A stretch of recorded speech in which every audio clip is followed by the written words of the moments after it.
Барлықтарыңызға сәлем. Бүгін біз үй жағдайындағы өте оңай әрі дәмді болып шығатын печенье пісіреміз.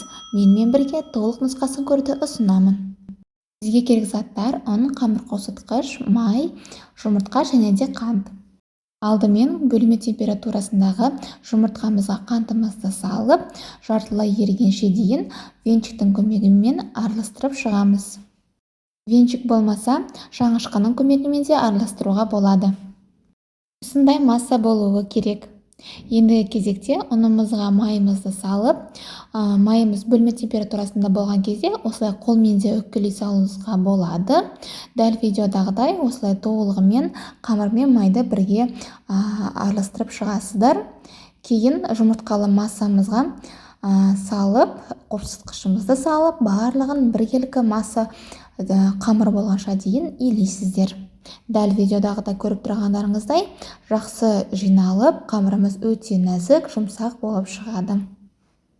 Ингредиенттерімізді дәл рецептегідей аласыздар, өйткені артық ұн қолданып кетсе, қамырыңыз шықпай қалады. Енді дайын болған қамырымызды целлофанға салып, 30 минут тоңазытқышқа салып қоясыздар. 30 минут өткеннен кейін қамырымызды 2-3 бөлікке бөліп, өзіңізге ыңғайлы етіп, оқтаудың көмегімен қамырымызды жайып шығамыз. Қатты жіңішке етіп жаймаңыздар. Орташа көлемінде менде 0,5 сантиметр болды. Өздеріңізге ыңғайлатып етіп, осылай әртүрлі формада печеньемізді ойып шығасыздар.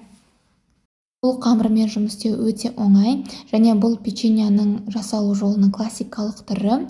Егер де сіз шоколад қосып жасасаңыз да болады, мак, үстіне қант сеуіп пісірсеңіз де болады. Бұл жерде әркімнің өзінің фантазиясына байланысты. Бірақ та біз осылай классикалық түрін жақсы көреміз. Көріп тұрғандарыңыздай, менің печеньемнің жуандығы дәл видеодағыдай.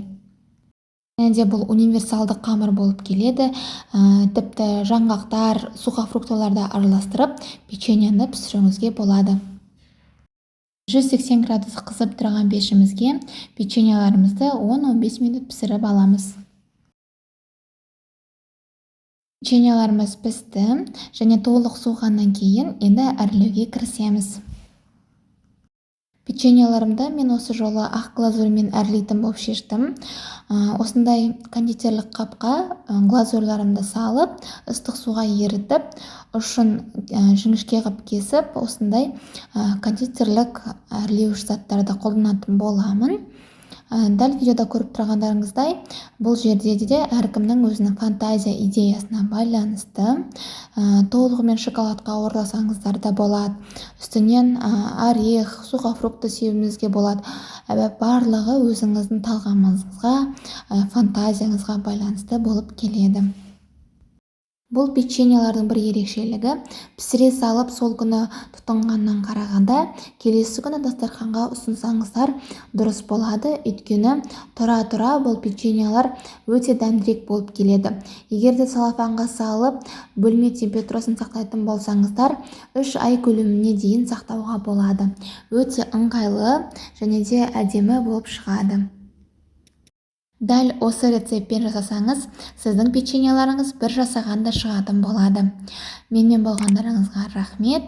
Лайк басып, комментарий жазып, менің артыма тіркелуді ұмытпаңыздар. Сау болыңыз.